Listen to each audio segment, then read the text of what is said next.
तर आपण पाहतोय वाल्मिक कराडला मकोका कोर्टाचं वॉरंट जारी झालेलं आहे आणि त्याच संदर्भात धनंजय देशमुख सध्या माध्यमांशी बोलतायत. थेट जाऊया.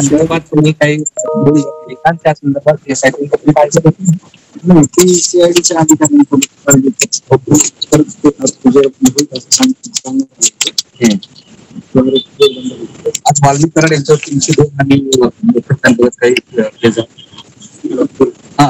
दाखल करण्यात आलेला आहे. त्यानुसार त्यांना आता जे आहे ते उद्या परत काय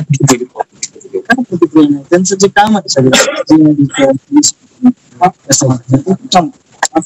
मागणी पण होती. गेल्या अनेक दिवसापासून मोठाची मागणी होती. SIT मागणी होती 302. त्या मागणीला कुठेतरी यश येताना दिसते की मागणी यासाठी आंदोलन केलं. आमची पहिल्या दिवसापासून ते आतापर्यंत आणि एकच मागणी कायम झाली की जे या हत्येमागचे सगळे असतील आणि कारस्थान संघटित गुन्हेगारीला पुष्टी दिली त्या लोकांना सगळ्याला फाशीची शिक्षा दिली पाहिजे. ती आमची मागणी पहिल्या दिवसापासून आणि आज काल या मुद्द्याला घेऊन आंदोलन केलं. आता तुमची आताची भूमिका काय सेकंड दाखल केलेली आहे.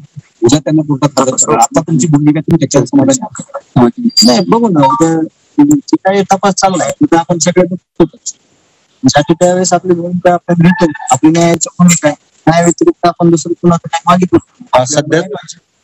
सध्या तपासावरती समाधानी आहात का? तपास योग्य दिशेनं चालू आहे. तपास पक्षपातीपणे चालू आहे असं आम्हाला